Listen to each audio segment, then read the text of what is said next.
El aire es denso y seco. El sol de la tarde cae a plomo sobre el pequeño mercado de Ambato, en Ecuador.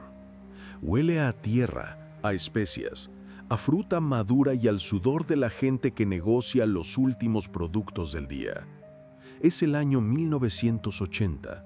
La vida aquí es simple, dura y se rige por la desconfianza hacia los extraños. Entre el caos de colores y sonidos, hay una figura pequeña, una niña de no más de 8 años, con el pelo negro y trenzado y unas mejillas quemadas por el sol. Se ha alejado unos metros del puesto de su madre, distraída por un cachorro que juega en el polvo. Es un instante, un simple parpadeo en el transcurso de una vida, pero los instantes son peligrosos. Es entonces cuando una sombra se proyecta a su lado.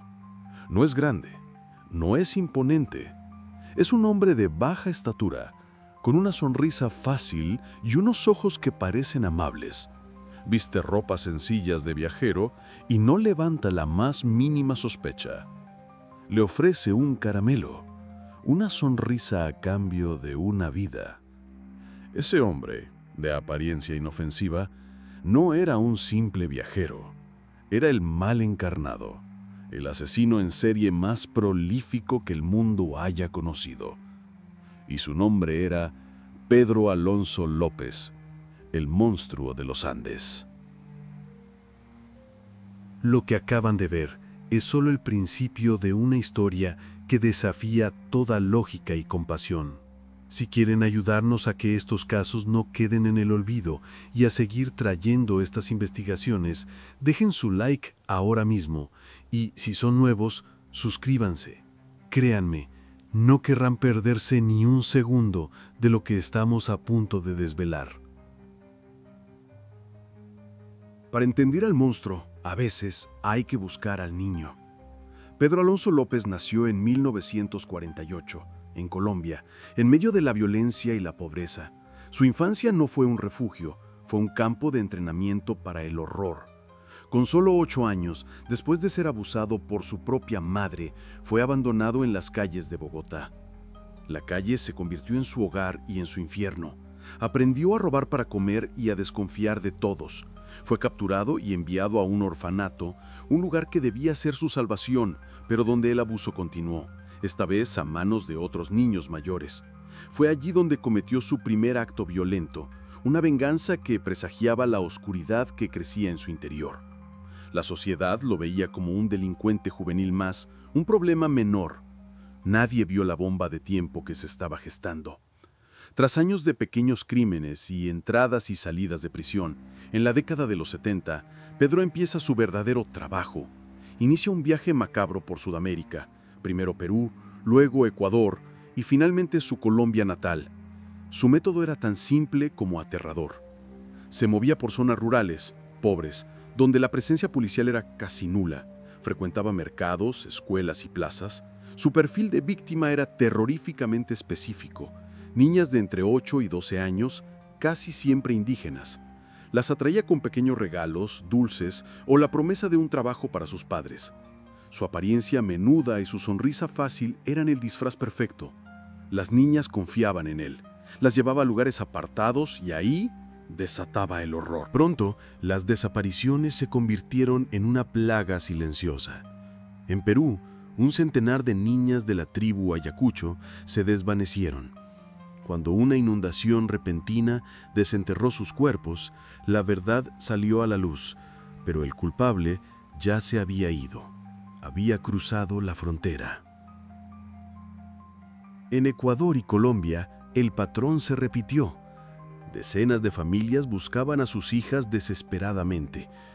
La prensa local hablaba de un fantasma, un secuestrador de niñas que nadie podía identificar. La policía estaba perdida. ¿Cómo conectar crímenes en aldeas remotas separadas por cientos de kilómetros y fronteras internacionales? Para ellos, eran casos aislados, tragedias locales. No veían la firma del mismo demonio en todas ellas. El monstruo parecía intocable. Durante años, se movió con total impunidad. Pero hasta los fantasmas cometen errores. Su arrogancia fue su perdición. En 1980, en Ambato, Ecuador, el mismo mercado del inicio de nuestra historia, Pedro intentó secuestrar a otra niña. Pero esta vez algo fue diferente. Una vendedora notó su insistencia, la forma en que el hombre intentaba alejar a la niña del bullicio. La intuición, ese sexto sentido forjado por una vida de precauciones, le gritó que algo estaba mal. Sin hacer ruido, alertó a otros comerciantes y a la policía. Fue una acción pequeña, valiente, que cambiaría la historia del crimen en Sudamérica. Lo arrestaron allí mismo, por un intento de secuestro, un delito menor en su historial. En la comisaría, Pedro Alonso López se mostró tranquilo, casi cooperativo. Y entonces, para sorpresa de todos, confesó. Pero no confesó un intento de secuestro, confesó ser el fantasma. Los oficiales no le creyeron al principio. Las cifras eran demenciales. 100 niñas en Perú, más de 100 en Ecuador, otras tantas en Colombia. Para probarlo, llevó a la policía a las afueras de la ciudad. Allí, con una calma que helaba la sangre, señaló un campo. «Caben aquí», dijo. Cavaron y encontraron los cuerpos de 53 de sus víctimas. La prensa lo bautizó con el nombre que lo haría inmortal: el monstruo de los Andes. El mundo entero contenía la respiración. El juicio fue un escándalo. A pesar de confesar más de 110 asesinatos solo en Ecuador, la ley del país en ese momento solo permitía una sentencia máxima de 16 años. 16 años por la vida de más de un centenar de niñas. La indignación fue masiva, pero la ley es la ley.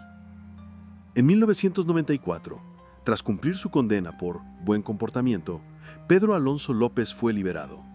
Fue deportado a Colombia, donde fue arrestado de nuevo por un antiguo crimen, pero en 1998, un hospital psiquiátrico lo declaró cuerdo y lo puso en libertad.